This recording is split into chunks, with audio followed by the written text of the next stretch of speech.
El ameal de Pablo. A mediados del siglo XVI existía en lo profundo de la Sierra de Gredos un granjero llamado Pablo Martínez. Este hombre era admirado y a la vez envidiado por los demás granjeros de la región, ya que todos los años conseguía una gran cosecha de cereales. Pero además de buen agricultor, era también muy enigmático. Se contaba que un año de grandes tormentas, su hijo desapareció sin dejar ningún rastro, mientras su padre disfrutaba de la construcción de un ameal con el heno que había conseguido en sus plantaciones. Se decía que los ameales de Pablo eran los más grandes y más perfectos de la zona, y eso producía una gran curiosidad a la gente. Por ello, algunos vecinos se escondieron entre la cebada para espiar al granjero, ya que se creía practicaba brujería. Con asombro observaron cómo Pablo se levantó y en torno a una gran hoguera tomó una azada y comenzó a golpear bruscamente uno de sus grandes ameales mientras pronunciaba un extraño lenguaje. De repente comenzó a salir sangre de ese ameal y los vecinos huyeron despavoridos. Pablo fue acusado de brujería ante el tribunal de la Inquisición, siendo condenado a la horca. Pasaron los años y los ameales se fueron secando, a la vez que los hombres del pueblo fallecían por su avanzada edad. Pero ¿cuál sería su sorpresa al observar que los cadáveres de las personas, una vez enterrados, iban desapareciendo sin ninguna explicación? Se cuenta que después de muchos años se descubrió en el corazón de la Sierra de Gredos una extraña montaña con forma de ataúd. Al llegar a la cima, los montañeros desaparecieron dejando una bitácora de expedición de la que se extrajo esta leyenda. El pico fue llamado el ameal de Pablo, porque fue él quien se cree que sacó y amontonó todos los cadáveres, mismos que se convirtieron en piedra. También se cuenta que en la cima se puede distinguir la figura de un niño, el hijo del granjero, cuya alma fue vendida al diablo. La leyenda en sí es espeluznante, pero lo es más cada vez que alguien fallece en uno de los pueblos cercanos a esa montaña, porque de acuerdo con los testigos, la cima aumenta a unos centímetros más. Dicen que cerca del lago de Texcoco, en tiempos de la colonia, no existían aún las carreteras ni algún tipo de comunicación entre los pueblos. Las personas vivían de la agricultura y de la poca pesca de los ríos. No había tanta gente, así que era más fácil dar abasto a la población. Cada semana los pescadores llevaban sus mejores pescados al campo para intercambiarlos por las mejores carnes y viceversa. Sin embargo, no era tarea simple, pues los pueblos quedaban distanciados entre sí, y para hacer el trueque había que atravesar un espeso bosque.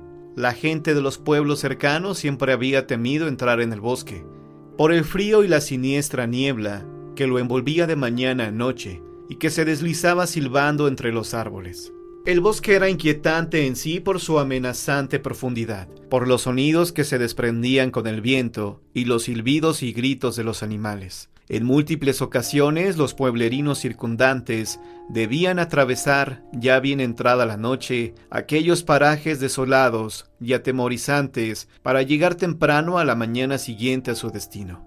A veces era difícil lograr hacer que los caballos o los burros quisieran penetrar en él, pues se inquietaban sobremanera, como si presintieran que algo malo los esperaba detrás de este espeso manto de niebla fría que siempre lo envolvía. Cuentan por ahí que una noche un campesino iba montando a lomos de su burro y pensaba en atravesar el bosque. El frío y la oscuridad reinaban en el terreno y las ramas de los árboles golpeaban constantemente contra su cara. El hombre estaba aturdido y sus ropas comenzaban a humedecerse por las gotas de niebla. De pronto, la bestia comenzó a rebuznar y a correr inquieta, sin obedecer las riendas de su amo, y acabó finalmente por tirarlo al suelo. El campesino, horrorizado, corrió por el bosque sin parar, tratando de encontrar al burro, hasta que estupefacto, paró cuando capturó su visión un fuerte fulgor entre las arboledas, y escuchó unas voces parecidas a cantos que se hacían más y más fuertes en la lejanía. Como hechizado, se aproximó hasta que la luz casi lo cegaba, pues era cada vez más brillante, y podía escuchar perfectamente voces de mujeres que cantaban, reían y hablaban de extraña manera. Se escondió entre unas ramas para observar, en un gran claro del bosque, cómo numerosas mujeres jóvenes y mayores, maduras y ancianas, estaban vestidas todas con túnicas negras y pintadas con extraños jeroglíficos. Se esforzaban por correr alrededor de una gran hoguera, levantando y bajando las manos, como imitando el vuelo de los murciélagos. Iban gritando y cantando extrañas plegarias satánicas, donde en una mezcla casi inentendible de idiomas, el nombre de Belcebú se alzaba sobre todas las oraciones. Mientras unas hacían sacrificios de chivos y gallinas negras, otras tomaban las cabezas y con la sangre que goteaban regresaban al piso del bosque. La esparcían sobre las rocas y las hojas muertas, y paraban en los árboles para marcar señales extrañas, incomprensibles para los humanos normales. No cabía la menor duda de que eran brujas en un aquelarre. De repente se escuchó un rebuznar. El campesino volteó la mirada buscando a su animal, y cuando alcanzó a vislumbrarlo, vio como una de las brujas decapitaba a su burro. El campesino cerró los ojos y pasó saliva. Deseaba saltar de su escondite y reclamar la vida de su animal de trabajo, pero en lugar de hacer eso, siguió mirando, mientras sus rodillas empezaban a temblar y de su boca salía un vaho tibio que indicaba que la temperatura era más baja de lo que pensaba. Acto seguido, la mujer clavó la cabeza del animal en un palo y danzó alrededor del fuego con ella, invitando a las demás a bailar. Fue pasando el palo, mientras la sangre se deslizaba por el tronco y era lamida de sus manos por las hambrientas bocas de las brujas. Finalmente lanzaron la cabeza al fuego, y al instante la llama desapareció absorbida por la tierra. Las brujas tomaron asiento sobre unas piedras que parecían puestas por la naturaleza para tal propósito. El campesino observaba hipnotizado aquel rito. Estaba tan concentrado en lo que veía que no se dio cuenta hasta que una mano lo tocó por la espalda. Se giró y vio a una de las brujas que le echaba el aliento en la cara.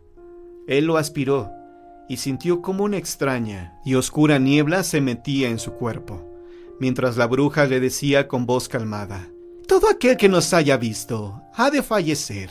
El designio lo dice así». Soltando una aguda carcajada, desapareció de su lado, mientras las demás brujas volteaban a señalarlo. Era una pesadilla. Todas lo miraban como si ellas supieran algo que él no sabía, y eso más que nada lo hizo sentir un pavor que por unos segundos lo paralizó, hasta que horrorizado echó a correr bosque abajo. No paró hasta llegar al pueblo, como si fuera el mismísimo demonio el que llevara su cuerpo a los infiernos. Una vez ahí cayó al suelo desplomado por el esfuerzo. Sus vecinos acudieron a auxiliarlo y lo metieron en la cama, mientras el hombre no dejaba de hablar de lo que había visto con la voz apenas entendible de tanto tartamudeo. Lo siguió una terrible fiebre de la cual ya no pudo deshacerse. Al final falleció, tal y como lo había predicho la bruja. A partir de ese día, la gente evitaba pasar por el funesto sitio. Para cualquier cosa usaban el camino más largo que rodeaba el bosque de las brujas, como fue llamado desde la leyenda de aquel pobre campesino que tuvo a mal presenciar lo que ningún hombre en vida debería presenciar. Por supuesto que hubo muchas más historias sobre valientes o despistados, o simplemente sobre aquellos incrédulos, sobre la posibilidad de la existencia de aquellos seres demoníacos. Historias de personas que vieron cosas extrañas y horribles en el bosque. El bosque de la leyenda ya no existe, pero cuentan que en su lugar hay una plaga de unidades habitacionales, y a decir verdad, ya no se sabe qué es más horrorífico de contar.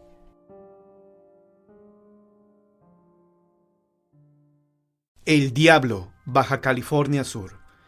Cuentan que en Mexicali el diablo hizo acto de presencia en una conocida discoteca por el año de 1960, causando el pánico entre todos los presentes, siendo algo que hasta en los medios se difundió, ocasionando que los jóvenes de esa época lo pensaran dos veces antes de ir a bailar. Allá por los años 60, en la calle 11, empezaron a propagarse los centros nocturnos, en donde había música, bebidas embriagantes de diversos tipos y en grandes cantidades, en donde la clientela de jóvenes de parranda aumentaba en consideración. Los chicos invitaban a las muchachas o a sus novias a esos sitios para bailar toda la noche, emborrachándose y divirtiéndose en grande. Los más conocidos centros nocturnos de ese tiempo fueron La Ronda, el Waikiki y Los Cocos. Una noche se dice que en Los Cocos, mientras todos estaban pasándola bien, entró un muchacho desesperado, casi sofocado, gritando: ¡En la ronda! ¡En la ronda se apareció el diablo! Naturalmente nadie le creyó. Se pensaba que el tipo había tomado de más. Pero al ver que de la ronda salían histéricas las personas, se causó un gran alboroto. Algunos se fueron rápidamente a sus casas. Otros curiosos fueron a la ronda a ver y oír de otras personas el suceso. Lo que las personas que presenciaron dijeron fue que una persona muy elegante y bien parecido sacó a una muchacha a bailar. Ella aceptó y duraron bailando muchas horas. Y cuando dieron las 12 de la noche, esa persona comenzó a transformarse, saliéndole cuernos, cambiando su tono de piel, y a oler azufre, despidiendo humo. Algunos dicen que se desató un gran torbellino ahí adentro, del que la muchacha resultó fallecida. Otros dicen que se la llevó. Cuando sucedió todo esto, la histeria se dejó venir. Toda la gente estaba horrorizada huyendo de la ronda.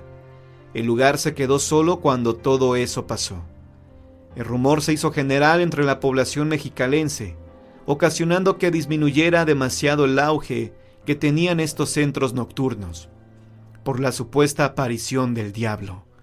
Esta leyenda es contada por mucha gente mayor que solía ir a esos lugares por los años 60, y aún en Mexicali no hay personas que se atrevan a ir al que un día fue el antro más popular del lugar. El diablo enjabonado. Ocurrió en la población de Arandas, Jalisco, en 1946. El sacerdote del pueblo advertía en misa de la aparición de una extraña mujer en una cantina que estaba ubicada entre la esquina de Martínez Valadez y Juárez. El señor cura tenía la idea de que se trataba de un demonio. Era de una belleza sobrenatural y provocaba a los hombres a beber hasta embrutecerse. La bella mujer bebía tanto cuanto le invitaban, pero nunca hablaba, nunca dijo su nombre ni dónde vivía. Solo se limitaba a sonreír y a incitar a los hombres a beber y a beber. Siempre desaparecía sin que nadie pudiera precisar en qué momento había abandonado el local. Algunos comenzaron a creer que se trataba de una alucinación provocada por el exceso de alcohol. Cierta noche que la cantina no abrió sus puertas, se reunieron solamente el cantinero y 2 de sus mejores amigos. Durante la charla de amigos, mientras jugaban dominó, se refirieron a esa mujer que hasta ese momento resultaba un enigma. Los amigos bebían de una forma moderada, solo para pasar un rato agradable. «Creo que esa mujer en verdad es el diablo, tal y como dice el cura», comentó uno de los amigos, a lo cual el cantinero de inmediato repuso: «Curillas, ellos no saben nada. Solo lo dijo para infundir miedo en la gente de este pueblo, para que dejen de venir a mi negocio». En ese momento una corriente de aire frío entró al lugar moviendo con fuerza una cortina. Esto provocó algo de temor entre el grupo. «Tranquilos, no pasa nada», dijo el cantinero al ver que sus amigos se habían puesto serios. Siguieron jugando y bebiendo, tratando de dar por terminada la charla sobre la extraña mujer que noche a noche acudía a la cantina. Comenzaron a platicar sobre otras cuestiones, y los 3 estaban más tranquilos. De repente se les fue la energía eléctrica. Al quedar en tinieblas sintieron miedo. Algo presentían. Tenían temor de que la extraña mujer se les manifestara. El cantinero se armó de valor y se puso de pie. Se acercó a una ventana, se asomó y vio que la luz se había ido en todo el pueblo. «Tranquilos, se fue en todo el pueblo», dijo en voz alta. El cantinero regresó a la mesa con sus amigos, pero siguieron a oscuras porque no tenían ni siquiera una vela para alumbrarse. En ese momento unos ojos rojos se presentaron ante el grupo, que enmudeció a causa del miedo.